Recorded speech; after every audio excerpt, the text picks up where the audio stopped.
దేవుని నామానికి వందనాలు. మీ అందరికీ నా వందనాలండి. ప్రభు మనకి ఈరోజు ఇస్తున్న వాగ్దానం కొలస్సీ పత్రిక 4వ అధ్యాయము 6వ వచనం. మీ సంభాషణ ఉప్పు వేసినట్లు ఎల్లప్పుడూ రుచికరంగా ఉండనీయుడి. Praise lord. ప్రభు ఈరోజు మనకి సెలవిస్తున్న మాట ఏంటంటే, మన సంభాషణ అంట ఉప్పు వేసినట్టు ఉండాలంట, రుచి కలిగిందిగా ఉండాలంట. ఉప్పు 2 రకాలుగా ఉంటుంది. ఒకటి రుచినిస్తుంది, సప్పగా ఉండే ప్లేస్లో రుచినిస్తుంది. రెండోది రుచి కాకుండా రుచిలాగా చేస్తుంది. ఎక్కువ ఉప్పు వేసాం అనుకోండి, ఎలా ఉంటుంది? ఏమీ అసలు తినడానికి కూడా పనికి రాకుండా అయిపోద్ది. ఏది కలిపినా ఏది చేసినా మళ్ళీ అది పోవాలంటే, ఆ ఉప్పునెస్ పోవాలంటే మళ్ళీ పోవడం చాలా కష్టం అవుద్ది.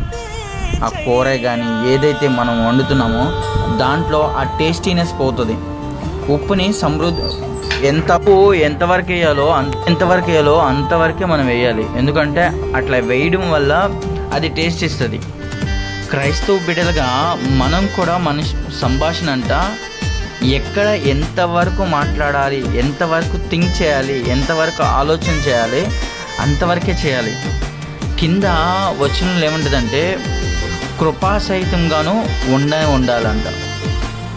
కృపాసహితంగా ఉండాలంట మన మాటలు కూడా. ప్రతి మనుషునికి ఎలాగూ ప్రత్యుత్తరం ఇవ్వాలనో మీరు తెలుసుకున్నట్టుకై ఈ సంభాషణ ఉప్పు వేసినట్లు ఎల్లప్పుడూ రుచి కలిగిందిగాను కృపాసహితంగాను ఉండనీయడి అంటున్నాడు. ఈ కొలస్సీ పత్రికలో పౌలు గారు కొలస్సీలకి చాలా స్పష్టంగా తెలియజేస్తున్నాడు. ఎందుకంటే కొంతమంది కఠినంగా మాట్లాడే వాళ్ళు ఉంటారు, కొంతమంది అనాలోచనగా ఆలోచించే వాళ్ళు ఉంటారు.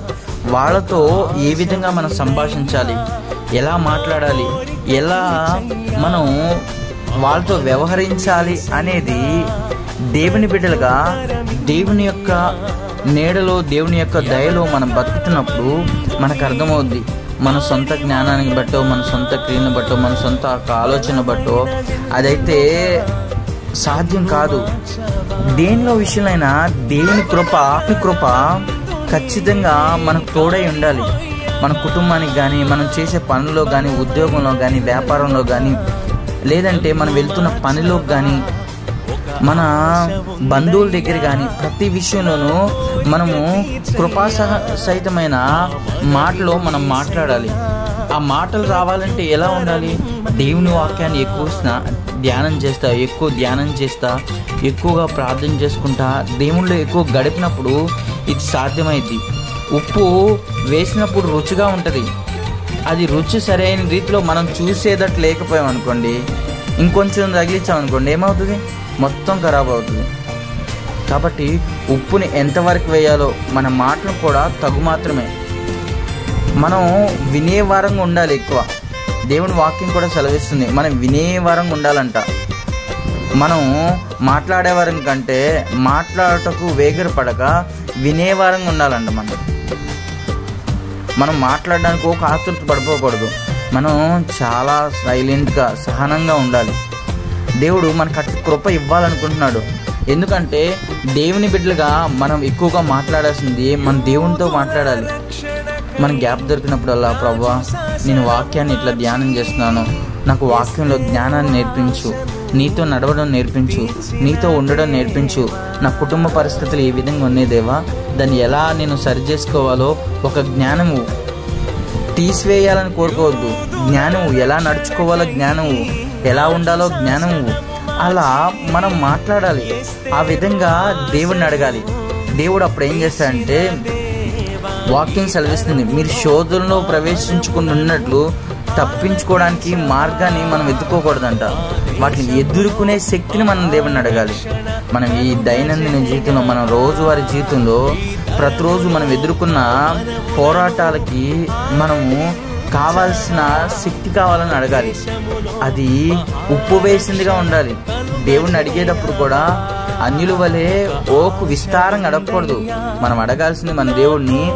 మన హృదయ రహస్యాలు ఎరిగిన దేవుడు అన్నీ సకాలంలో సమకూరుస్తాడు. మన దేవుడి దగ్గర అడిగేటప్పుడు కూడా ఉప్పు వేసినట్లు కృపాసహితంగా అడగాలి. కొంతమంది అడగడం మొదలు పెట్టారంటే మొత్తం ఇక అడుగుతానే ఉంటారు. అది కాదు దేవునికి ఇష్టమైంది.